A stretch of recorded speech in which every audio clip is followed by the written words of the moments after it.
As expected, the Roman Catholic Church has never changed. Check this out.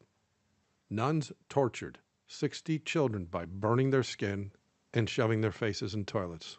This has been going on as long as this church has been around. In fact, there's an awful lot of prophetic utterance in the scriptures that overwhelmingly exposes this church. For example, the Roman Catholic priesthood is 98% homosexual. When the AIDS crisis was at its peak, Catholic priests were dying of AIDS 11 times greater than anyone else. That very same priesthood killed hundreds of millions of Christians during their prophesied Great Tribulation that Jesus spoke of. And they often condone acts of blasphemy and debauchery like they just did recently, again, the other day. They teach their people to bloody their own bodies to satisfy their long prophesied bloodlust. They actually build hospitals so as to kill innocent children by legalized abortion. The Pope actually honors pro-abortion activists on camera. They molest the children of the families that attend their churches on a regular basis to this day. And when they get a little bit too violent with their child victims, they bury them in mass graves on church grounds all over the world. And again, just the other day, another convent was found to have buried 800 children, from infants to toddlers. They worship Satan inside the Vatican walls. They even erect buildings in honor of Satan himself.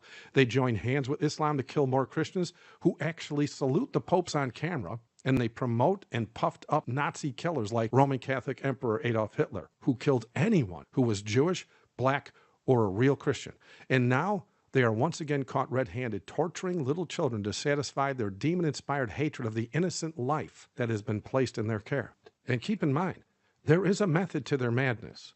When society gets so bad and the calamities get worse and worse, as prophecy predicts, Antichrist is going to arrive claiming to be the Catholic version of Jesus, and then the Vatican will be used by Satan himself to convince all that everyone needs to clean up their act and stop all the sin so as to prevent God's judgment falling upon them worldwide.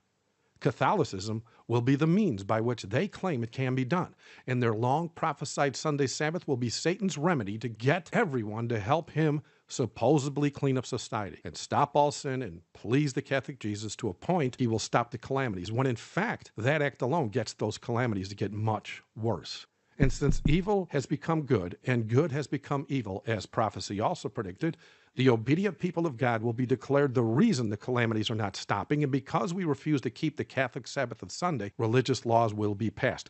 And anyone refusing to keep Sunday holy will first be prevented from buying and selling. And when the weak Christians are all weeded out of that number, the death penalty will come up against the strongest Christians in the world, and then the plagues will fall.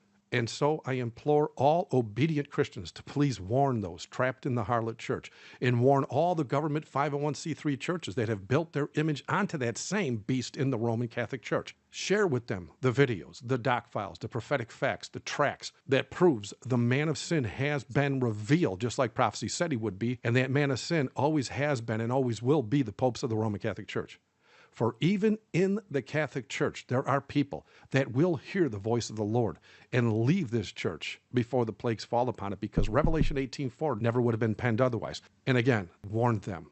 For it is written in Romans chapter 10, verse 14, how then shall they call on him in whom they have not believed? And how shall they believe in him in whom they have not heard? And how shall they hear without a preacher? Thank you for watching. God bless.